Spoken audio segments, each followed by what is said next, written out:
pessoal! Bom, gente, neste vídeo eu vou trazer para vocês, de maneira bem breve, as principais alterações ocorridas nas relações de trabalho durante esse período de pandemia.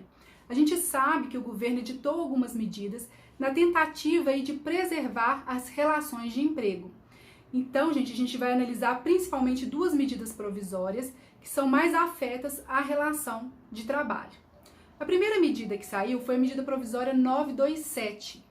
Ela veio principalmente alterando alguns prazos de alguns institutos que já estavam previstos na CLT, como, por exemplo, o teletrabalho.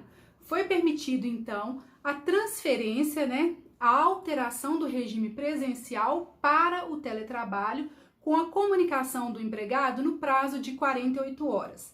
Lembrando que deve ser feito um aditivo contratual com o empregado, prevendo toda a infraestrutura que será utilizada pelo empregado no desempenho aí dessas funções em casa. Com relação às férias, também teve alteração de prazo. Permitiu-se a comunicação das férias no prazo também de 48 horas, devido à urgência aí das medidas a serem tomadas. Tá? Nessa comunicação tem que vir escrito, inclusive, o período que o empregado vai usufruir dessas férias. O pagamento, gente, só lembrando, as férias também podem ser usufruídas mesmo se o empregado não tiver completado o período aquisitivo, tá? Mesmo assim, ele pode usufruir do período de férias aí. O pagamento também foi alterado. Pode ser feito o pagamento dessas férias até o 5º dia útil do mês subsequente à concessão das férias, tá? E 1/3 de férias pode ser pago até o 13º salário, até lá dia 20/12, tá bom?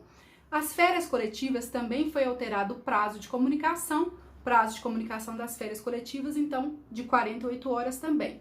Não é necessário comunicar o sindicato nem o Ministério do Trabalho, tá? Com relação aos feriados, foi criado um instituto, esse não estava previsto na CLT, de antecipação dos feriados não religiosos, tá?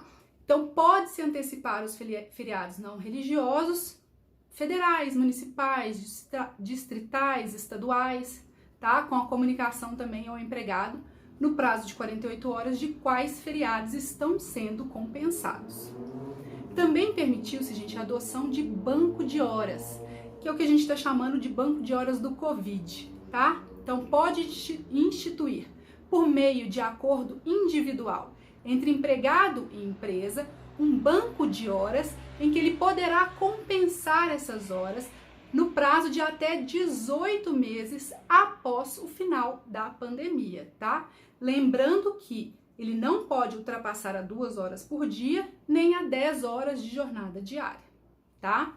Também permitiu-se nessa medida provisória que o empregador suspenda a cobrança, o pagamento aí do FGTS referente ao mês de março, da competência do mês de março, abril e maio, podendo essa competência desses meses serem parceladas aí sem juros, sem encargos, sem multas.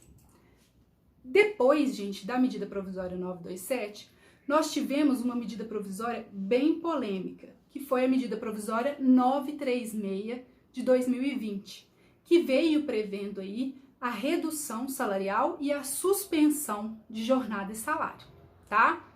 Só lembrando, essa medida provisória já foi alvo de análise do STF quanto à sua constitucionalidade.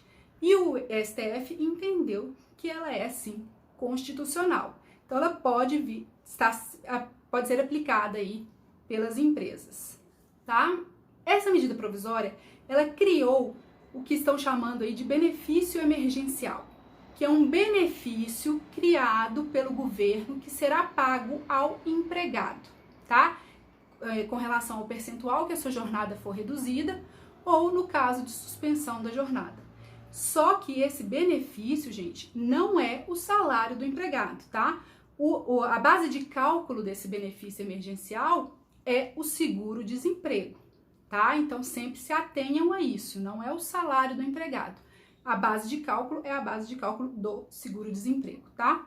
Então, veio permitindo a redução. Então, pela medida provisória 936, o empregador pode reduzir a jornada ou suspender o contrato de trabalho.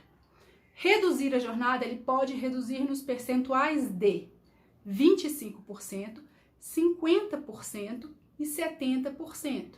Então, se reduzir no percentual de 50%, 50% ele vai pagar do salário do empregado. 50% o empregado vai receber a título de benefício emergencial, que é 50% do valor do seguro-desemprego que ele teria direito, ok? Lembrando sempre que, com relação à parte do empregador, tem que ser mantido aí o valor do salário hora. Esse acordo pode ser individual, só entre empregado e empregador, tá? E tem que ter uma comunicação prévia aí de 2 dias. O prazo máximo para a redução da jornada é de 90 dias, tá? O empregador pode também suspender a jornada e salário do empregado, tá? Nestes casos, o empregado vai receber 100% do benefício emergencial, que é 100% do valor do seguro-desemprego que ele teria direito, ok? Também pode ser feito por acordo individual entre empregado e empregador, tá? Com a comunicação aí de 2 dias de antecedência. O prazo máximo é 60 dias. Permitiu-se aí o parcelamento de 2 vezes de 30 dias, tá?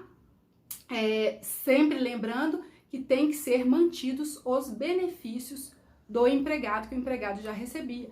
Plano de saúde, todos os benefícios que ele já recebia tem que ser mantidos, tá?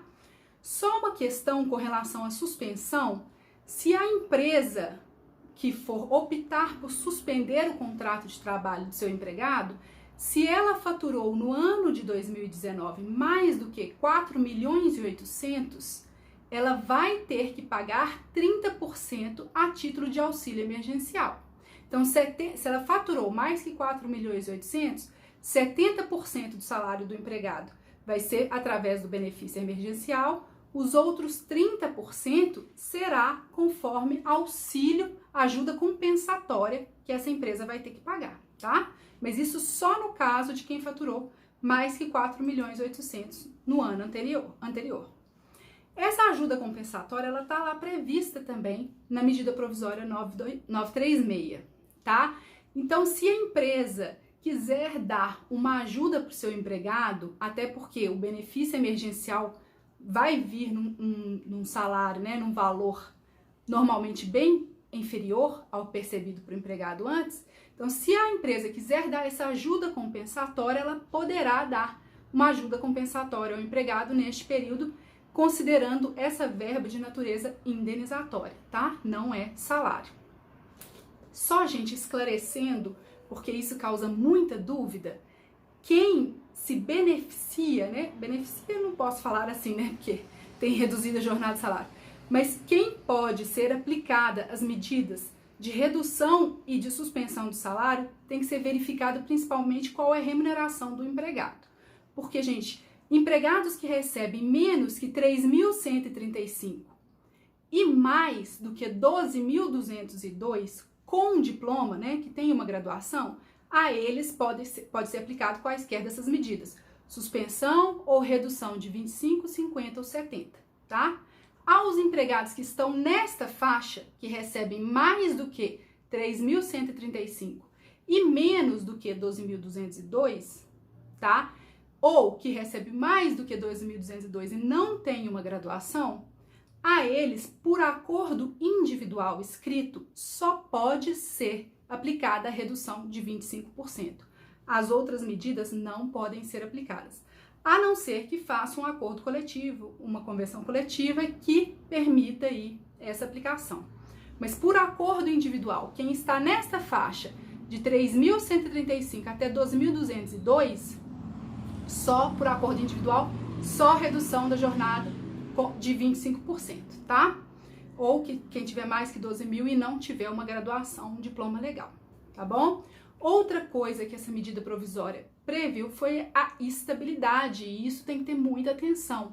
Aqueles empregados que forem adotadas essas medidas de redução e suspensão de jornada, eles têm estabilidade tanto neste período da adoção da medida, quanto no mesmo período assim que acabar a adoção da medida.